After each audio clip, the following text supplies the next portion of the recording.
ஓம் மகா கணபதியே நமக. குரு வாழ்க, குருவே சரணம். நேயர்கள் அனைவருக்கும் இனிய ஆங்கில புத்தாண்டு நல்வாழ்த்துக்கள். நம்ம இந்த வீடியோ மூலியமாக 2025ஆம் ஆண்டிற்கான ஆங்கில புத்தாண்டு ராசி பலன்களை பார்க்க இருக்கிறோம். குறிப்பாக இந்த வீடியோவானது பார்த்தீங்க அப்படின்னாக்கா மேஷ ராசி அன்பர்களுக்கான வீடியோ.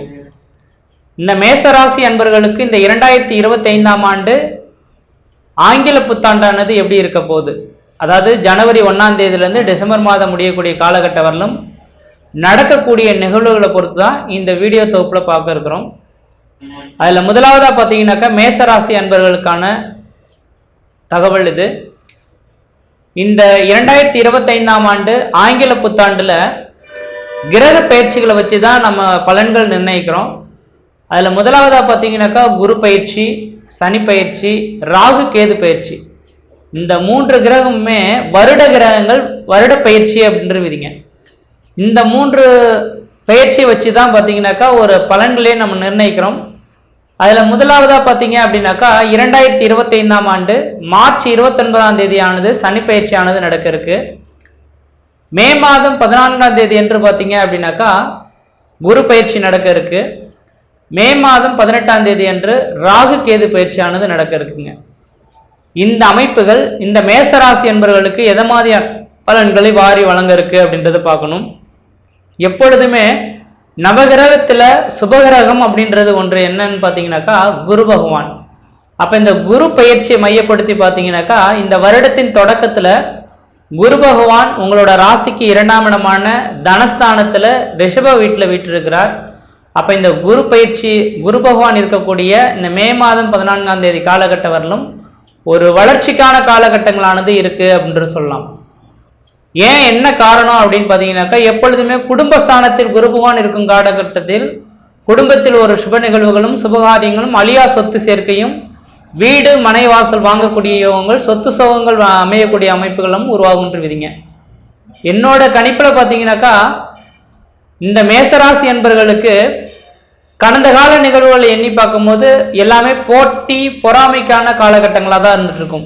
சார் நான் உழைச்சிட்டு இருக்கேன் சார், ஆனால் உழைச்சி முன்னேற முடியாத ஒரு அமைப்புகளானது இருந்துட்டு இருக்கு, வளர்ச்சிகள் இல்லாத ஒரு அமைப்புகள் இருந்துட்டு இருக்கு அப்படின்னு சொல்லக்கூடிய இந்த மேசராசி என்பவர்களுக்கு இந்த வருடத்தின் தொடக்கத்திலிருந்தே பார்த்தீங்கன்னாக்கா உங்களுக்கு வளர்ச்சிக்கான ஒரு அமைப்புகளானது ஏற்பட இருக்கு அப்படின்றது சொல்லலாம். காரணம் என்ன அப்படின்னு கேட்டிங்கனாக்கா இந்த ஆண்டின் தொடக்கத்திலே பார்த்தீங்க அப்படின்னாக்கா பரணி நட்சத்திரத்தில் இந்த அமைப்பானது உருவாகுது. இந்த பரணி நட்சத்திரமானது உங்கள் ராசியில் 2வது மைய பகுதியில் இருக்கக்கூடிய 2வது நட்சத்திரமாக வருதுங்க. அப்போ இந்த ஆண்டு பார்த்தீங்கன்னா சுபிட்சம் நிறைந்த ஒரு ஆண்டாக இருந்துட்டு இருக்கும் அப்படின்ற விதிங்க. பொன் பொருள் நகை ஆடம்பர வாழ்க்கைக்கு குறைவில்லாத ஒரு அமைப்புகள் ஏற்படும். வெகு நாட்களாக திருமணமாகாத நபர்களுக்கு திருமண வாய்ப்புகள் கூடி வரும். இந்த வருடத்தின் தொடக்கத்தில் பார்த்தீங்கன்னாக்கா இந்த வருடத்தை 2ஆக பிரித்து தான் பலன் கூற முடியுன்றது விதிங்க. ஏன் சார் 2ஆக பிரித்து பலன் சொல்கிறீங்க அப்படின்னாக்கா இந்த வருடத்தின் தொடக்கத்தில் மே மாத காலகட்டம் வரலும் பார்த்தீங்கன்னாக்கா ஒரு வகையான நிகழ்வுகள் நடக்கும். மே மாதத்துக்கு பிறகு மற்ற நிகழ்வுகள் நடக்க இருக்கிறத பார்க்க முடியும். அப்போ முதலாவதாக பார்த்தீங்கன்னாக்கா வருகின்ற மே மாதம் 14ஆம் தேதி காலகட்டமும் குரு பகவான் குடும்பஸ்தானத்தில் இருக்கக்கூடிய காலகட்டத்தில் வெகு நாட்களாக திருமணமாகாத நபர்கள் யாராக இருந்தாலும் திருமண வாய்ப்புகள் ஏற்படுத்தி கொடுக்கறதுக்கான ஒரு உன்னதமான காலகட்டங்களாக இருக்கும். குடும்ப அபிவிருத்தி, வெகு நாட்கள் திருமணமாகி குழந்தை பேரே இல்லை சார் அப்படின்னு சொல்லக்கூடிய நபர்களுக்கு குழந்தை அபிவிருத்தி பெறக்கூடிய ஒரு காலகட்டங்களாக மே மாதம் 15 தேதி காலகட்டம் வரலும் உருவெடுக்கும். அதே போல் உங்களோட குலதெய்வத்துக்கு செய்ய வேண்டிய சடங்குகள் எது செய்ய வேண்டிய அமைப்புகள் இருந்தாலும் கடை வெட்டுறது, காது குத்துறது, மொட்டடிக்கிறது, இதை மாதிரியான சுப நிகழ்வுகள் எல்லாமே இந்த மே மாதம் 14ஆம் தேதிக்குள்ளார செய்து கொள்வது ஒரு நல்ல வளர்ச்சிகளை ஏற்படுத்தி தரும். அதே வேளையில் பார்த்தீங்கன்னா தொழில் அபிவிருத்தியும் பெறக்கூடிய காலகட்டம் உருவாகும். தொழில் மூலிமா லாபங்கள் பெறக்கூடிய காலகட்டமாகவும் உருவாகுன்ற விதிங்க. அப்போ இந்த குரு பகவானின் பரிபூர்ண பார்வையானது பார்த்தீங்கன்னாக்கா உங்களோட ராசிக்கு பார்த்தீங்கன்னாக்கா 6ஆம் இடத்துக்கு படம் இருக்கு. அப்போ முதல் மே மாதம் 14ஆம் தேதி காலகட்டம் வரலும் 6ஆம் இடம் ஆனது உத்தியோகஸ்தானம் அப்படின்ற விதிங்க. அப்போ வேலை இல்லாத நபர்களுக்கு நிரந்தரமான உத்தியோகம் பெறக்கூடிய அமைப்புகள் உருவாகும். ஒருவேளை நீங்கள் அரசு உத்தியோகத்துக்காக நாட்களாக காத்துட்டு இருக்கீங்க அப்படின்னாக்கா அரசாங்கத்தின் ஆதரவுகள் உங்களுக்கு கிடைக்கக்கூடிய அமைப்புகள் உருவாகும். சொந்த தொழில் செய்யக்கூடிய நபர்களுக்கு சொந்த தொழில் அபிவிருத்தி பெறக்கூடிய ஒரு காலகட்டங்கள் உருவாகும். அதே வேளையில் உங்கள் ராசிக்கு 8ஆம் இடத்தை குரு பகவான் பார்க்க இருக்கனால திடீர் அதிர்ஷ்டங்கள், திடீர் பணவரவுகள் ஏற்படுறதுக்கான வாய்ப்புகள் உண்டு. வெகு நாட்களாக தடைபட்டிருந்த ஒரு சில காரியங்கள்லாம் திடீர்னு நடைபெறதை பார்க்க முடியுன்றவிதிங்க. அதே வேளையில பார்த்தீங்கன்னாக்கா 10ஆம் இடத்துக்கு தொழில் ஸ்தானத்தை குரு பகவான் பார்க்க இருக்கனால தொழில் அபிவிருத்திகளும் மேலோங்கக்கூடிய காலகட்டங்களாக உருவெடுக்கின்றவிதிங்க. இந்த அமைப்புகளிலே பார்த்தீங்க அப்படின்னாக்கா சனி பயிற்சியும் நடக்க இருக்கு. வருகின்ற 2025ஆம் ஆண்டு மார்ச் மாதம் 29ஆம் தேதி சனி பயிற்சி நடக்க இருக்குங்க. அப்ப லாபஸ்தானத்தில் இருக்கக்கூடிய சனி பகவான் விரயஸ்தானத்துக்கு 12ஆம் இடத்துக்கு வர இருக்கிறார். இது எதை மாதிரியான அமைப்புகள் தர இருக்கு அப்படின்னு பார்த்தீங்கன்னாக்கா மார்ச் மாதத்துக்கு பின்னர் கொஞ்சம் எச்சரிக்கையும் கவனத்தும் கொள்ளக்கூடிய காலகட்டங்களாக உருவெடுக்கின்றவிதிங்க. அடுத்தது அதே மே மாதம் 18ஆம் தேதி என்று ராகு கேது பயிற்சியும் நடக்க இருக்கு.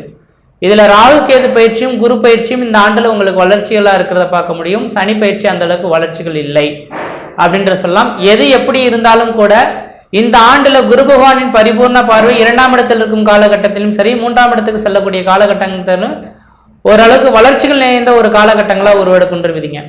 அப்ப முதல் ஜனவரி மாதத்திலிருந்து மே மாதம் 14ஆம் தேதி காலகட்டம் வரலும் வெகு நாட்களா தடைபட்டிருந்த காரியங்கள் எல்லாமே கண்முன்னே நடக்கிறத கண்முன்னே பார்க்க முடியுன்றவிதிங்க. தொழில் அமைப்புகள் பொருளாதார அபிவிருத்திகளும் ஏற்படக்கூடிய காலகட்டம் உருவாகும். அதனால முதல் மே மாதம் 14ஆம் தேதிக்குள்ளார உங்களோட தேவையை பூர்த்தி செய்து கொள்ளக்கூடிய காலகட்டங்களாக உருவாகும். செலவுகள் கொஞ்சம் ஆனாலும் கூட அது சுப செலவுகளாக ஏற்படக்கூடிய காலகட்டங்களாக உருவாகும். இதுக்கு பின்னர் சொல்லக்கூடிய நிகழ்வுகள் பார்த்தீங்க அப்படின்னாக்கா மே மாதம் 14ஆம் தேதிக்கு பிறகு நடக்கக்கூடிய நிகழ்வுகளை தெளிவாக சொல்ல விரும்புகிறேன். ஏன் என்ன காரணம்னு பார்த்தீங்கன்னாக்கா முதல் மே மாதம் 14ஆம் தேதி காலகட்டம் வரணும் மேசராசிக்காரர்களுக்கு ஒரு 90% வளர்ச்சிக்கான காலகட்டங்களாக தான் இருக்கு. ஆனால் மே மாதம் 14ஆம் தேதிக்கு பிறகு டிசம்பர் மாத காலகட்டம் வர இடையில தான் பார்த்தீங்கன்னாக்கா மார்ச் மாதம் 29ஆம் தேதி சனி பயிற்சியும் மே மாதம் 18ஆம் தேதி ராகு கேது பயிற்சியும் மே மாதம் 14ஆம் தேதியானது குரு பயிற்சி நடக்கிறதுக்கு. அப்போ 3 கிரக பயிற்சியும் இந்த அமைப்பு அந்த ஆஃபுக்கு பிறகு நடக்கிறதுனால இந்த 3ஐயும் மையப்படுத்தி ஒரு ஒத்த கருத்துக்கள் சொல்ல விரும்புகிறேன். அதில் முதலாவதாக பார்த்தீங்கன்னாக்கா இந்த சனி பயிற்சியானது முதலாவதாக நடக்க இருக்கு. மார்ச் மாதம் 29ஆம் தேதி அன்று இந்த சனி பயிற்சியானது லாபஸ்தானத்திலிருந்து விரயஸ்தானத்துக்கு வர இருக்கிறார். அப்போ சனி பகவான் 12ஆம் இடத்துக்கு வந்தாலே உங்களுக்கு 7 சனி ஸ்டார்ட் ஆயிடுச்சுன்னு சொல்லுவாங்க. என்னோட கணிப்பில் பார்த்தீங்க அப்படின்னாக்கா இந்த மேசராசி என்பவர்களுக்கு விரயஸ்தானத்தில் சனி பகவான் வருவது பெரிய லெவலில் பாதிப்புகளை கொடுக்காது. விரயங்கள் அதிகமாக இருந்தாலும் எதிர்கால திட்டத்தை தீட்டக்கூடிய ஒரு அமைப்புகளாக இருக்குன்று விதிங்க. அப்பொழுது இந்த சனி பகவான் 12ஆம் இடத்துக்கு வர்றதுனால அது குருவின் வீட்டுக்கு வர்றதுனால சுப செலவுகள் ஏற்படக்கூடிய காலகட்டங்களாக உருவாகும். தொழிலை இந்த தொழில் நான் இப்படி செய்ய போறேன் அப்படின்ற திட்டமிட்டு அந்த தொழிலுக்காக ஒரு வளர்ச்சி ஏற்படுத்தக்கூடிய ஒரு காலகட்டங்களாக உருவாகுன்ற விதிங்க. அப்ப இந்த சனி பகவான் வரக்கூடிய அடுத்த 2.5 வருட காலகட்டங்கள் விரயஸ்தானத்தில் இந்த சனி பகவான் இருந்துட்டாலும் பெரிய லெவல்ல இந்த சனி பகவான் மேசராசி என்பவர்களை பாதிக்கப்படுறதுக்கான வாய்ப்புகள் கிடையாது. யாராவது ஜோதிடர்கள் இந்த நேரத்தில் 7 சனி தொடங்கிடுச்சு அப்படின்னு சொன்னாலும் நீங்க நம்ப வேண்டாம். உங்களோட அன்றாட தேவைகளை வேலைகள் செய்ய தொடங்கிட்டே இருங்க. அதே வேளையில பாத்தீங்க அப்படின்னாக்கா இந்த சனி பகவான் விரயத்துல வந்ததுனாலேயே வாரந்தோறும் பார்த்தீங்கன்னா சனிக்கிழமை தோறும் சாயந்தர வேளையில் 5:30 மணிலேருந்து 6:30 மணிக்குள்ளார விநாயகருக்கு நல்லெண்ணெய் தீபம் போட்டு வந்தனாக்கா இந்த பிரச்சனைகளும் தடுக்கப்படுன்றது ஒரு விதிங்க. அதனால இந்த வருடத்துல மார்ச் மாதம் நடக்கக்கூடிய இந்த சனி பயிற்சினாலையும் பெரிய லெவல்ல வளர்ச்சியும் இல்லை தளர்ச்சியும் இல்லை அப்படின்றது சொல்லலாம் அப்படின்ற விதிங்க. அடுத்ததா பார்த்தீங்க அப்படின்னாக்கா ராகு கேது பயிற்சியானது நடக்க இருக்கு. இந்த ராகு கேது பயிற்சியானது வருகின்ற 2025ஆம் ஆண்டு மே மாதம் 18ஆம் தேதி நடக்க இருக்கு. 11ஆம் இடத்துக்கு ராகு பகவானும் 6ஆம் இடத்துக்கு கேது பகவான் சொல்ல இருக்கிறார். 3, 6, 10, 11ஆம் இடங்களில் அசுபகரங்கள் வீட்டிலிருந்து தசை நடத்தும் காலகட்டங்களில் திடீர் அதிர்ஷ்டங்கள் திடீர் பணவரவுகள் ஏற்படுறதுக்கான வாய்ப்புகள் உண்டுவிதிங்க. அப்ப இந்த வருட காலகட்டத்தில் 11ஆம் இடத்துல ராகு இருக்கனால ஒரு மிகப்பெரிய ஒரு நிறுவனத்துக்கு தலைமை பதவி வைக்கக்கூடிய ஒரு பதவி பொறுப்புகள் ஏற்படக்கூடிய அமைப்புகள் உருவாகும்.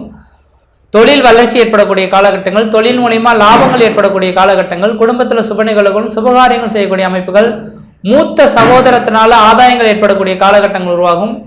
அதே போல 6ஆம் இடத்துல கேது பகவான் இருக்கனால எதிரிகள் எத்தனை பேர் இருந்தாலும் எதிரிகளை விட்டு விலகி ஓடக்கூடிய ஒரு காலகட்டங்களா உருவாகுன்ற விதிங்க. அதனால இந்த ராகு கேது பயிற்சியும் ஒரு முத்தான ஒரு பயிற்சியா இருந்துட்டு இருக்கிறத பார்க்க முடியுது. அடுத்த 2025ஆம் ஆண்டு மே மாதம் 14ஆம் தேதிக்கு பிறகு குரு பயிற்சி நடக்க இருக்குங்க. அதாவது ரிஷபராசியிலிருந்து ராசிக்கு 3ஆம் இடத்துக்கு செல்ல இருக்கிறார். 3ஆம் இடத்துக்கு செல்லக்கூடிய இந்த குரு பயிற்சி ஒரு முத்தான குரு பயிற்சின்னு சொல்லலாம். காரணம் என்னன்னாக்கா 3ஆம் இடமானது கொஞ்சம் குறுகிய தூர பயணம் அப்படின்னு விதிங்க. தொழில் செய்யக்கூடிய நபர்களாக இருந்தீங்க அப்படின்னாக்கா இந்த தொழிலை விட்டுட்டு கொஞ்சம் இடம் விட்டு இடம் பெயர்றதுக்கான வாய்ப்புகள் உருவாகும். ஊரை விட்டு ஊர் பெயர்றதுக்கான வாய்ப்புகள் உருவாகும். வெளியூர் வெளிமாநில தொடர்புகள் ஏற்படுறதுக்கான வாய்ப்புகள் உருவாகும் விதிங்க. அப்போ இந்த 3ஆம் இடத்துல இருந்து குரு பகவானோட பார்வை உங்கள் ராசிக்கு 7ஆம் இடத்துல பார்க்கறதுனால திருமணமாகாத நபர்களுக்கு திருமண வாய்ப்புகள் கூடி வரும். குழந்தை பேர் அமையாத நபர்களுக்கு குழந்தை பேர் உருவாகிறதுக்கான வாய்ப்புகளும் உண்டு. 3ஆம் இடத்துல இருந்து சமசப்தமாக தந்தை ஸ்தானத்தை பார்க்கறதுனால தந்தை வழி சொத்து சோகத்தினால ஆதாயங்கள் ஏற்படுறதுக்கான வாய்ப்புகள் உண்டு. பூர்வீக சொத்துல பிரச்சனைகள் இருந்தால் அந்த பிரச்சனைகள் உங்களுக்கு சாதகமான சூழல்கள் ஏற்படக்கூடிய காலகட்டம் உருவாகும்.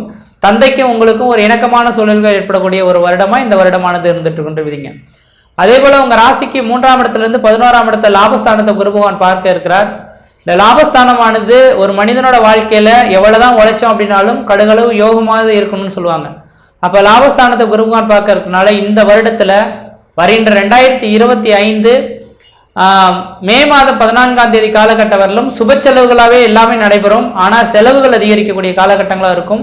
ஆனால் 2025 மே மாதம் 14ஆம் தேதிக்கு பின்னர் வரவுகள் அதிகரிக்கக்கூடிய காலகட்டங்கள் உருவாகும். தொழில் வளர்ச்சி ஏற்படக்கூடிய காலகட்டம் உருவாகும். கடன் பிரச்சனையிலிருந்து மீண்டு வரக்கூடிய காலகட்டம் உருவாகும். இந்த மேசராசி என்பவர்களுக்கு நான் எவ்வளோ உழைச்சிருந்தாலும் பணம் பத்தலன்னு சொல்லக்கூடிய நபர்களுக்கு இந்த வருடத்துல அனைத்து கடன்களையும் கட்டி முடிக்கப்பட்டு மற்றவர்களுக்கு நீங்க உதவி செய்யக்கூடிய அளவுகளுக்கு பண வருவாய்கள் ஏற்படக்கூடிய காலகட்டங்களாக உருவாகுன்ற விதிங்க. அதனால இந்த வருடமானது மேசராசி என்பவர்களுக்கு ஒரு 85% பார்த்தீங்கன்னாக்கா ஒரு வளர்ச்சிக்கான காலகட்டமாக இருக்கு. எந்த அளவுக்கு முயற்சி எடுக்கிறீங்களோ அந்த அளவுக்கு இந்த வருடத்துல வளர்ச்சி ஏற்படக்கூடிய காலகட்டம் உருவாகும். முயற்சி எடுத்து பாருங்கள், கண்டிப்பாக வெற்றி பெறுவீங்கள். நன்றி, வணக்கம்.